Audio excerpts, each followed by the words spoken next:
Hey guys, welcome to Lingua Marina and welcome to my favorite topic on this channel, how to speak English fast and understand native speakers. The problem comes from a fact that sometimes native speakers say something we were not taught at school and they say it in a way we don't really understand and we're like, what has just happened? And in order to understand native speakers, you need to know what's happening while they're speaking, and you should adopt those skills in order to sound like a native. So if you're interested, continue watching this video up to the very end. I'm gonna explain a lot of confusing things, and hopefully by the end of this video, your English would sound more natural. Let's get on to it. The word ain't. Is he coming? No, he ain't coming. Max, he ain't coming. I ain't gonna do that. Just ain't gonna do that. Have you heard that before? Of course you have. I've heard it many, many times. So first of all, ain't is this word that kind of replaces a lot of different things. Am not, is not, has not. So basically, if you don't want to learn grammar, you can just use ain't all the time, but it is super spoken, like spoken English. You can't really use it in an interview, you can't really use it in an essay. Not all of the native speakers use it, but it is pretty common to say, he ain't doing that. So when you hear it next time, you know it's replacing either is not, has not, am not, and you can also use it in your speech if you want. The next word that you need to know, and absolutely use it. It's spoken, but it's super useful. Appreciate it. And please pay my attention to my mouth. It's not appreciated, it's appreciated. So for example, your server brings you food at a restaurant. Instead of saying thank you, which is kind of basic, and of course you can say that, you say appreciate it. Appreciate it. Or somebody gives you a favor, there is a long line and you're with a baby, and somebody tells you, oh, get in front of the line and get your coffee faster than we do. And you're like, appreciate it. Appreciate it. This is just the way to fasten your speech and to sound more, let's say, American. I don't know, a lot of examples here, by the way, guys. I'm not a native speaker. I live in the US, and a lot of things that I notice in my everyday life are very American because I live in California. Pretty sure if you travel to other countries, you would notice other things, but I think American English is the most popular version of English, so we're learning it here. Prepare, the next one is gonna blow your mind. No, yeah. You have two words, no and yeah, which actually means yes. Do you want a coffee? No, yeah. No, yeah. I don't know. It exists in my native language, Russian. It exists in American English. In California, a lot of people also say, yeah, no. Yeah, no. Which is, again, two words. And this phrase actually means no. Do you want to go out tonight? Yeah, no. I don't want to. I'd rather stay home. Yeah, no means no. No, yeah means yes. I know, super confusing, just write it down. But also, you will notice based on the intonation, based on visual signs, you would understand whether it's a yes or no. In this series, we're exploring different ways to pronounce things in order to sound faster and smoother. Just compare these two sentences. He is not coming, he ain't coming. So this he ain't coming is like we're singing. It doesn't necessarily mean that you have to replace is not with ain't all the time. It's just to illustrate that native speakers prefer to speak in a way that sounds more like a song, because then you don't need to stop, it sounds a lot more natural and you're flowing with your English. In order to learn how to do that certain ways, you need to know which words you actually need to pronounce, because sometimes we replace words.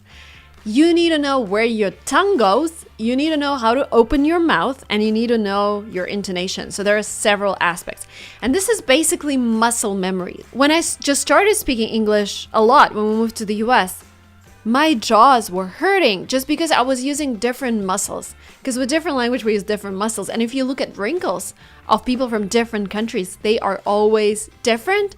But they're similar in one particular group, like Germans or Americans. It happens because the way we pronounce words and sentences in different languages requires different muscle memory. And in order to develop this muscle memory, in order to learn how to open your mouth, where to put your tongue, you basically need to learn it like you go to the gym. We have a special course called Pronunciation 2021. It's produced by LinguaTrap, my company, and the guy who teaches it he taught himself how to speak like an American, and you won't be able to tell he's not from the US. He's gonna teach you where to put your tongue, how to open your mouth, what happens in your mouth when you try to speak like an American. In 3 weeks, you will have 18 classes and a live stream where you would be able to ask questions and practice with others. Each lesson includes pronunciation practice, so you can work on the skills that you've just learned. The classes are available anytime because they're pre-recorded, so you can take this course whenever you like. And then at the end of the course, you have a scheduled live stream. For those who choose Master and Guru packages, you will have an opportunity to have weekly sessions with Venya, so he can give you feedback on how you're pronouncing words. And this is like, his feedback is the most important feedback I ever got about my pronunciation. Before, like 1 year ago, I would say sugar, and he said, no, Marina, it's sugar. So your mouth is like this, sugar. And he gives these practical tips. He's the best in this. Like, just practice. How do you say sugar? Like, say it now. Sugar is wrong. Sugar is an American way. So he's the best in this. And I highly, highly recommend this course if you're trying to sound more like an American. If you want to just be better with your English, the link will be down below with a special promo code from me. Don't be sorry. Be afraid. When you want to say I'm sorry, but in reality you did nothing wrong, you actually say I'm afraid. Like, for example, oh my God, listen to this, guys. This is super crazy. We're trying to buy a car right now. This is a real thing that's happening right now. We are trying to buy a car in the US. We're trying to buy a new car, a Cadillac.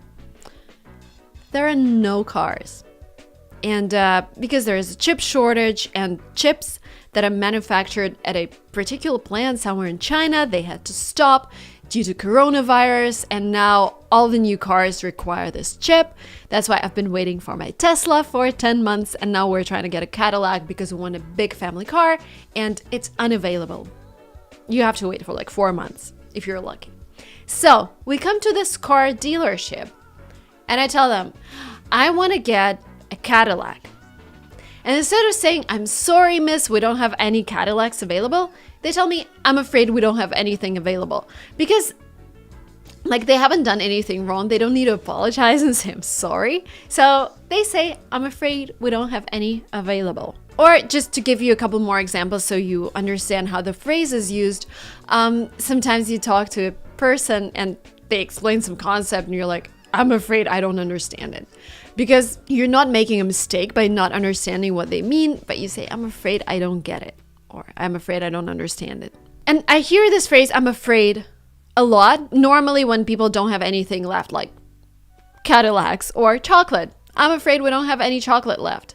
I'm afraid we don't have any apartments available. I'm afraid we don't have any tables till February 2023. Like, America is this crazy country where people, I guess, have a lot of money and you have to compete for basically everything. We competed to get this house. We're competing to buy a car. I don't know, just, sharing some reality with you guys. Well, this is probably particular to Silicon Valley. Probably different places, but Silicon Valley, super competitive. Okay, let's move on to the next tip on how to sound like a native speaker. Have you ever heard a phrase or something similar to this phrase? They are a great doctor. I'm glad I found them. But they are a great doctor. So we understand we're actually talking about a person, but we are relating to that person as they or them. Why is this happening? Basically, when you don't know the gender of the person, you can relate to that person as they or them. They are a great doctor. They are a great teacher, whatever. Also, like, because of this thing, especially in California, again, like, for example, people here can choose their gender and can change their gender. And sometimes they don't want any gender at all. And you might have noticed that sometimes on Instagram, you see that people ask them to refer to themselves as he or she or they.